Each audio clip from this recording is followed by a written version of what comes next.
O Papa Francisco ofereceu orações aos familiares e às vítimas da tragédia em Brumadinho.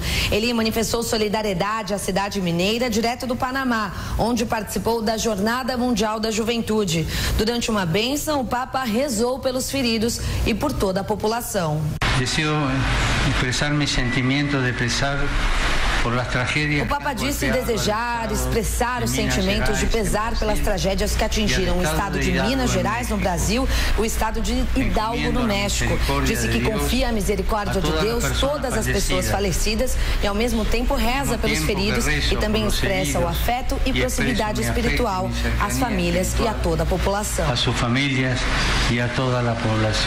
Além de Brumadinho, a outra tragédia citada por Francisco ocorreu no dia 18 de janeiro em Hidalgo, no México. Pelo menos 114 pessoas morreram após a explosão de um oleoduto. Em nota, a Conferência Nacional dos Bispos do Brasil, a CNBB, também manifestou solidariedade às vítimas de Brumadinho. Um dia depois da tragédia, o secretário-geral da ONU, Antônio Guterres, também se pronunciou sobre o crime ambiental em Minas Gerais. Por meio de uma nota, ele expressou condolências aos familiares das vítimas e declarou que está à disposição para apoiar as autoridades brasileiras nas buscas e esforços de ajuda emergencial. Bom, daqui a pouco a Jovem Pan vai voltar à região, trazendo a palavra de autoridades, das pessoas que perderam as casas e, claro, as famílias de pessoas que ainda estão desaparecidas. Professor Vila.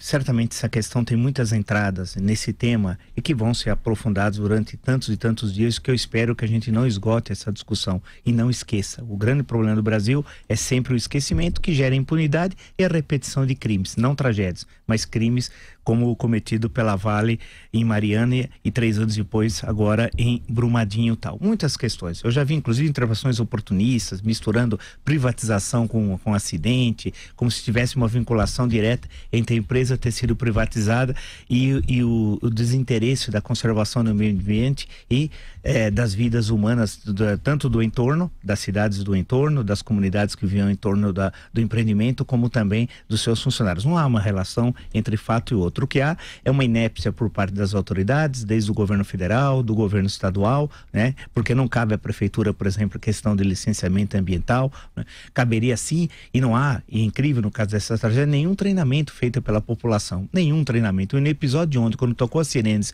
e houve a suspensão da procura ainda de sobreviventes, não sabia para onde as pessoas iam, só falava, vai para um local alto da cidade. Não havia nenhuma indicação, nenhum treinamento, nada, absolutamente nada. E aí sim, há uma inépcia nesse caso de cobrança por parte das autoridades municipais.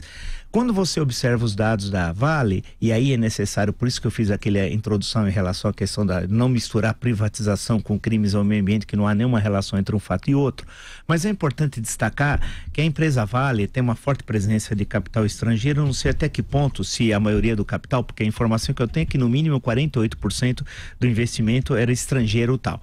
Mas só para lembrar que no último trimestre, no balanço da Vale do Rio Doce, o lucro líquido foi de 6 bilhões e 500 milhões de reais. No último trimestre, repetindo, o lucro líquido foi de 6 bilhões e 500 milhões de reais. Mesmo com o preço do minério caindo, que é bom lembrar que a Vale do Rio Doce o ferro, o minério de ferro, o minério de manganês, melhor dizendo, carvão, níquel, cobalto, ouro, independe ela opera no Brasil inteiro e em outros países do mundo tal. Mas o minério de ferro caiu cerca de um terço o preço internacional. Mesmo assim, ela manteve uma altíssima taxa de lucro. E de que forma? Minimizando os custos. E qual é o primeiro custo que uma empresa criminosa como a Vale faz? É o custo ambiental e o custo das vidas humanas, né? Porque o presidente que assumiu há cerca de 1 ano e meio da Vale do Rio Doce deu declarações, e agora nós estamos todas tendo acesso a todas, dizendo que as barragens eram excelentes, que não ia acontecer nada, que era tudo impossível, né? E era tudo mentira, porque você sempre, mesmo achando que cumprindo a legislação ambiental e de segurança existente, você tem que pensar mais. E se ocorrer, por exemplo, um sismo Hoje, no Brasil, antigamente dizia que não tinha terremoto. Hoje sabe-se que tem movimentações, como sempre teve e tal. Isso ocorreu. O que pode acontecer, né? Qualquer pessoa volta a insistir que olha a planta de Brumadinho, da operação da Vale em Brumadinho, observa que está tudo errado. Você não precisa ter um técnico. Você não coloca o refeitório dos funcionários naquele local. Puxa, a barragem, é bom lembrar que ela foi aumentando de degraus, né? Sem que tivesse um acompanhamento ambiental do aumento de degraus. Que o aumento de degraus ela foi aumentando, chegando a 12 milhões de metros cúbicos de dejetos. 12 milhões. Quer dizer, é uma verdadeira loucura. Não havia esquema nenhum de segurança, nada, e foi tudo comprovado. E como foi dito na Assembleia Legislativa de Minas, lembrado até pelo Thiago, um participante de uma reunião o ano passado, disse o seguinte: não é que pode ocorrer uma tragédia ambiental em Minas semelhante à de Mariana, disse o parlamentar. Ele disse o seguinte: vai ocorrer. Vai ocorrer. Então, é uma bomba relógio em Minas. E por que em Minas Gerais? É uma zona mineradora muito antiga. Você tem explorações enormes em Carajás, no Pará, né? Em áreas com uma densidade demográfica muito baixa. É totalmente diferente do caso de Minas Gerais. E a grande questão é que precisa interromper imediatamente a exploração mineral. Aí alguém vai dizer assim: mas a prefeitura, 60% da receita, o prefeito já disse, de Brumadinho, vem de lá, tá? Aí vem a conversa de Mariana e não se resolve. Por sinal, nós temos de retomar, por fim, a questão de Mariana, fazer uma análise do que foi feito nos últimos 3 anos, e não foi feito quase nada.